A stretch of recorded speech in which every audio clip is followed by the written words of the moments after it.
हल्दी लगेगी, तेल चढ़ेगा, ढोल बजेंगे, तंबू गड़ेगा, साही गलेगी, कंगना बंधेगा, और दूल्हा बन के यार मारा घोड़ी चढ़ेगा। भाभी आवेगी रे मारे भाभी आवेगी, भाभी आवेगी रे मारे भाभी आवेगी। सभी मजे कर रहे होते हैं, तभी मुकुल की जेब में फोन बजने लगता है। हेलो, हाँ क्या? ठीक है, मैं अभी आ रहा हूँ। मुकुल बिना कुछ बताए फोन काटता है और तेजी से घर से बाहर की तरफ भाग जाता है। शादी की भागम भाग में कोई ध्यान नहीं देता और अगले दिन दोनों दूल्हों की बारात निकलने लगती है। अरे बारात घर के दरवाजे पर तैयार खड़ी है। राहुल और रोहित दूल्हे के लिबास में खड़े हैं, लेकिन मुकुल का कहीं पता नहीं है। मुकुल कहाँ है? उसका फोन भी नहीं लग रहा है। हाँ भैया, मुकुल घर में भी नहीं है। शादी के दिन कहाँ गायब हो गया? अरे कविता जी, 2 बेटों की शादी हो रही है, तीसरा बेटा कहाँ गायब है? अरे किसी काम में फंस गया होगा, शादी का माहौल है, कुछ लेने गया होगा। हम बारात लेकर चलते हैं, वो बड़ा हो गया है, इतनी चिंता करने की जरूरत नहीं है। राहुल और रोहित की बारात निकल जाती है। शादी के सारे फंक्शन हो जाते हैं। रात को गृह प्रवेश का समय है। दोनों नई बहुएं चिंकी और शिवानी घर आ चुकी है। पूरा परिवार दरवाजे पर खड़ा है। कविता जी चिंता में है। अब दोनों बहुएं घर आ गई हैं, लेकिन मेरा मुकुल अभी तक नहीं लौटा। महेंद्र जी, आपको चिंता नहीं हो रही? अब मुझे भी चिंता हो रही है। फोन लगाओ ना। मोहित मुकुल का फोन लगाता है। अचानक फोन की रिंग बजने लगती है। आवाज घर के अंदर से आ रही होती है। अरे, इसका फोन तो घर पर ही बज रहा है, मतलब फोन छोड़कर गया था। ठीक उसी समय मुकुल घर के मुख्य द्वार पर आता है। उसके साथ एक साधारण सी लड़की आती है। दोनों के गले में माला डली हुई है। उन्हें देखकर सब लोग हैरान रह जाते हैं। ये क्या मुकुल, कहाँ था तू और ये सब क्या है? मुकुल, 2 भाइयों की शादी हो रही थी, तुझे इतनी जल्दी थी कि तू भी शादी करके ले आया? तू तो शादी करने से मना कर रहा था। हाँ भाई, तुझे शादी नहीं करनी थी, फिर अचानक कैसे कर ली? पहले बता तो देते, ऐसे चुपके से शादी करके आ गए। माँ, मुझे पहले घर के अंदर आने दो, मैं आपको सारी बातें बताता हूँ। ठीक है, पहले दोनों बहुओं का गृह प्रवेश तो करवा ले, उसके बाद अंदर आओ। कविता जी दोनों नई बहुओं को चिंकी और शिवानी के साथ शिप्रा का भी गृह प्रवेश करवाती है। उसके बाद मुकुल अपनी नई पत्नी के साथ घर के अंदर आता है। मुकुल, ये सब क्या है? तूने ऐसे चुपके से शादी कैसे कर ली? हाँ भाई, बताना तो था ना। हाँ बेटा, अब बता, ये लड़की कौन है और तूने शादी क्यों कर ली? मम्मी, आप मेरे दोस्त विनीत को जानती हो ना? हाँ, वो तो तेरा सबसे अच्छा दोस्त था। जब भैया का मेहंदी फंक्शन चल रहा था, तभी मुझे अचानक फोन आया, विनीत का एक्सीडेंट हो गया। एकदम से भागकर वहां चला गया। शादी के माहौल में आपको बताना ठीक नहीं लगा। अरे बेटा। जब मैं वहां पहुंचा तो देखा मेरे दोस्त की बहन अकेली खड़ी थी। विनीत के अलावा उसका कोई नहीं था। जाते जाते विनीत ने मुझसे वादा लिया था कि उसके जाने के बाद मैं उसके बहन का पूरा ध्यान रखूंगा। उसने अपनी बहन का हाथ मेरे हाथ में दे दिया। फिर क्रियाक्रम के दौरान मैंने देखा कि इसके चाचा चाची इसके साथ बहुत बुरा बर्ताव कर रहे थे। मुझे डर लगा कि कहीं इसका कुछ गलत न कर दे, इसलिए मैंने दोस्त के वचन का मान रखने के लिए इसे शादी करके घर ले आया। बेटा, लेकिन तुझे हमें बताना तो चाहिए था ना। हाँ, वक्त और मौका कहाँ था। माँ, बस आप नाराज ना हो। नहीं बेटा, तुमने बहुत अच्छा काम किया है, बहुत बहादुरी का काम किया है, दोस्त के वचन को निभाया। हाँ मुकुल, तूने सही किया। भैया, भाभी बहुत अच्छी लग रही है। अच्छा ठीक है, अब मेरे पास एक साथ तीनों बेटों की शादी हो गई है। 3-3 बहुएं घर में आ गई हैं। सब थक गए होंगे, चलो जाकर आराम कर लो। पूरा परिवार अपने अपने कमरों में चला गया है। केवल महेंद्र जी हॉल में चिंता में बैठे हुए हैं। कविता जी उनके पास आकर बैठ जाती है।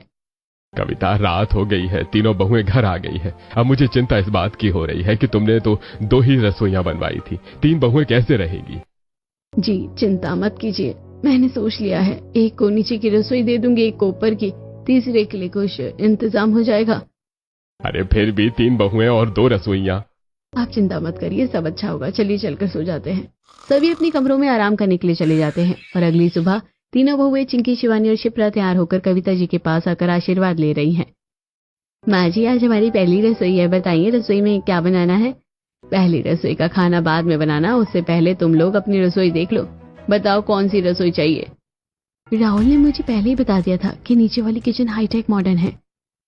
माँ जी, मैं सबसे बड़ी हूँ, मुझे नीचे वाली रसोई दे दीजिए। ठीक है माँ जी, मुझे ऊपर वाली ओपन किचन दे दो, वहाँ आवाज अच्छी आती है। अच्छा, चिंकी नीचे वाली ले लो, शिवानी ऊपर वाली। शिप्रा चुपचाप खड़ी है। कविता जी उसकी तरफ देखती है। मम्मी जी, मेरी रसोई? बेटा मैंने तो सिर्फ 2 रसोइयां बनवाई थी, मुझे नहीं पता था कि मुकुल ऐसे शादी करके ले आएगा। हाँ मम्मी जी, मैंने अपने घर में चूल्हे पर खाना बनाया है, मैं चूल्हे पर बना लूंगी, बस बता दीजिए घर में कहाँ बनाऊं। घर के अंदर नहीं, मैंने पूरा घर नया पेंट और इंटीरियर करवाया है, काला हो जाएगा। बाहर बड़ा आंगन और दालान है, वहीं चूल्हा बनाकर अपनी रसोई बना लो। ठीक है मम्मी जी। शिप्रा बाहर दालान में चूल्हा बनाने लगती है। पड़ोस की औरतें सुनीता, अनीता और विनीता देखने आ जाती हैं। हे भगवान, ये क्या हो रहा है? तीसरी बहू को बाहर दालान में चूल्हा बनाना पड़ रहा है। 2 बेटों की शादी सास की मर्जी से हुई, इसलिए उन्हें हाईटेक किचन मिल गई। तीसरी बहू की शादी सास की मर्जी से नहीं हुई, इसलिए इसे बाहर चूल्हा बनाना पड़ रहा है। देखो ना, सास बहू के आते ही बंटवारे कर दिए।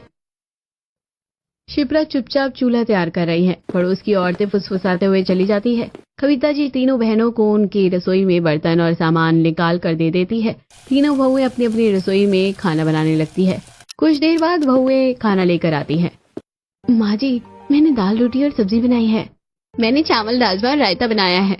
मैंने आलू का पराठा और दही बनाया है। पूरी फैमिली डाइनिंग टेबल पर बैठकर खाना खा रही है। अरे वाह, हमारी तीनों बहुएं बहुत अच्छा खाना बनाती है। इतनी अच्छी बहुएं मिलना किस्मत की बात है। हाँ, तीनों बहुएं बहुत ही संस्कारी है।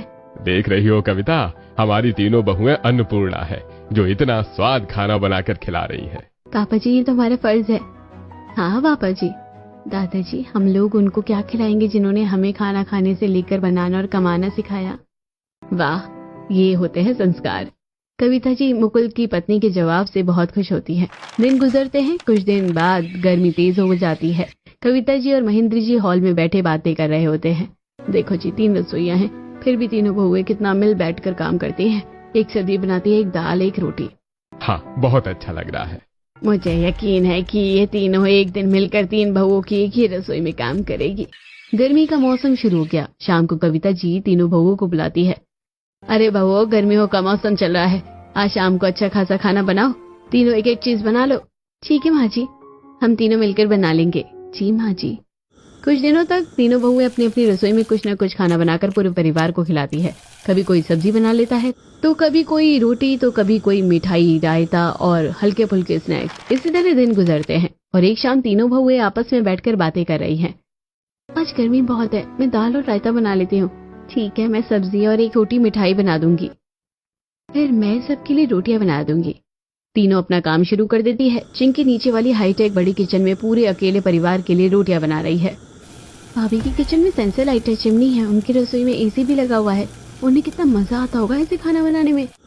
हद हो गई है यार, इतनी बड़ी किचन है, इतनी हाईटेक चीजें लगी हैं, फिर भी मेरा काम खत्म ही नहीं हो पाता। सफाई करने में भी पूरा दिन निकल जाता है। शिवानी की ऊपर वाली किचन छोटी है, हवा आती है, आसानी से हो जाता है। और शिप्रा तो चूल्हा जलाकर खाना बनाती है और समेट देती है, कोई सफाई का झंझट नहीं। मेरी तो रोज यही हाल है। अरे यार, ओपन किचन के चक्कर में तो यहाँ पर रोज इतनी गंदगी हो जाती है। शिप्रा का अच्छा है, ना रसोई है ना झंझट। और चिंकी भाभी तो मस्त एसी की हवा में रोटियां बनाती है। गर्मी से परेशान होकर जैसे तैसे खाना बनाती है और डाइनिंग टेबल पर बैठकर सभी खाना खाते हैं और आराम से चले जाते हैं। दोपहर में गर्मी बहुत बढ़ जाती है। अरे गर्मी बहुत है, कोई नींबू पानी या गुलाब शरबत बना दो।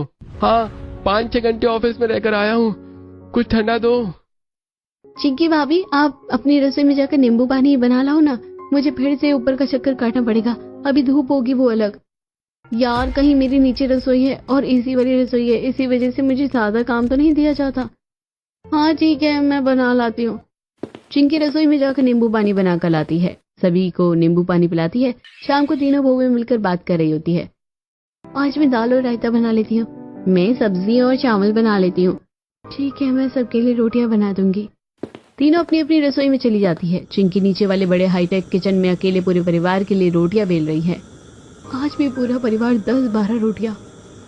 इतनी बड़ी किचन है, फिर भी काम खत्म नहीं होता। भाभी, सब्जी तैयार है, दाल भी हो गई है। तीनों फिर से मिलकर रात का खाना तैयार करती है और खाना खाने के बाद रात को कविता जी और महेंद्र जी सोने से पहले बात कर रहे होते हैं। देखा जी, 3 रसोइयां होने के बावजूद तीनों बहुएं कितना अच्छा मिलकर काम कर रही है। हाँ, बहुत खुशी हो रही है। अभी तो गर्मी शुरू हुई है, देखते हैं आगे क्या होता है।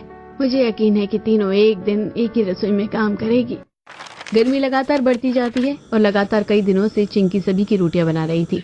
और एक दिन हद है, एसी भी लगा है लेकिन किचन इतनी बड़ी है कि सफाई करने में घंटा लग जाता है। भाभी रोटियां हो गई? हाँ, बन रही है।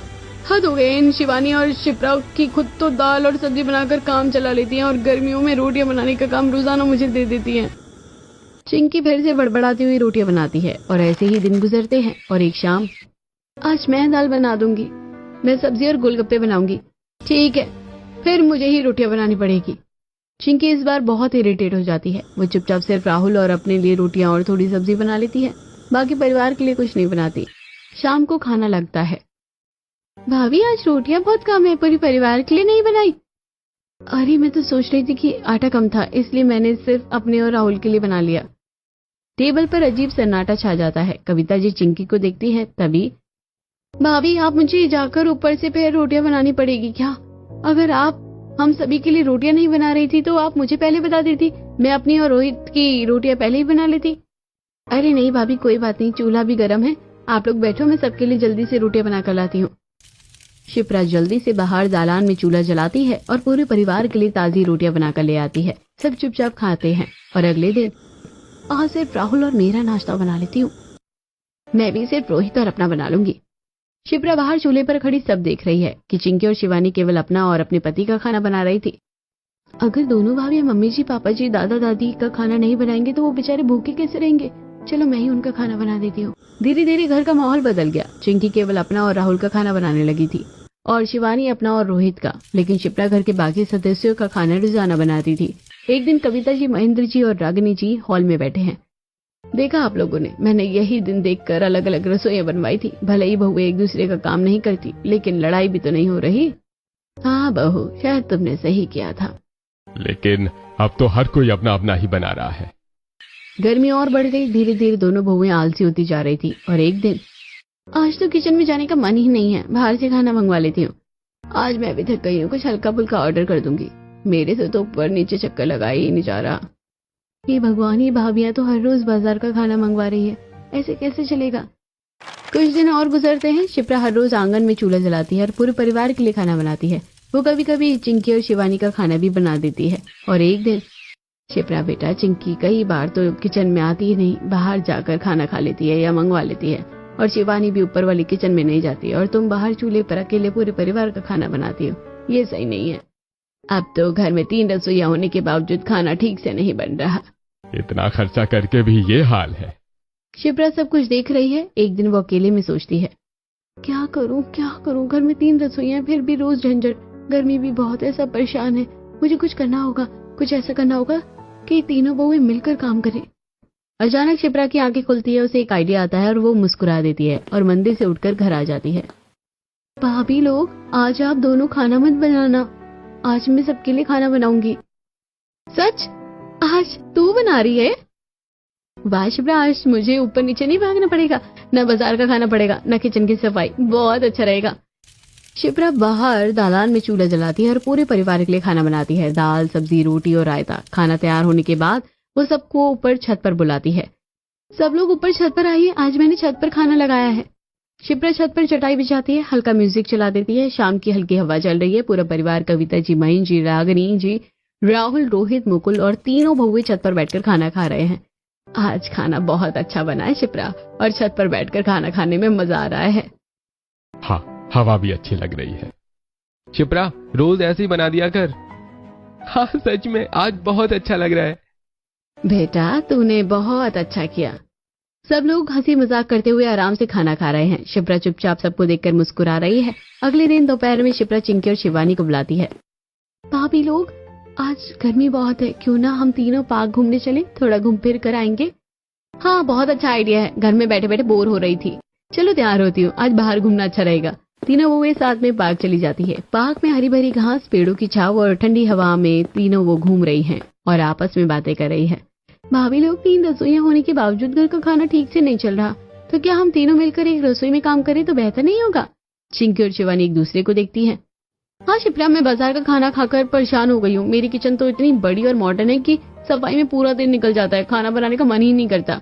मेरे से तो ऊपर नीचे के चक्कर ही नहीं लगाए जाते। ऊपर वाली किचन खुली है, पौधों को पानी देते देते मैं परेशान हो जाती हूँ, और मुझे तो चूल्हे पर खाना बनाना पड़ता है गर्मी में, और बहुत मुश्किल हो रही है। तो क्या हम इस समस्या का समाधान निकाल सकते हैं? एक काम करते हैं, तीनों मिलकर एक रसोई बना लेते हैं। कौन सी वाली रसोई रखेंगे? हाँ, कौन सी? एक काम करते हैं, अभी गर्मी का मौसम है, इसलिए ऊपर वाली ओपन किचन को और अच्छा बना लेते हैं। छत काफी स्टाइलिश है, हम छत को थोड़ा और डेकोरेट कर दे। तीनों बहुएं उत्साहित हो जाती हैं और बात करते करते ऊपर छत पर चली जाती हैं। तीनों छत पर खड़ी होकर प्लानिंग कर रही हैं।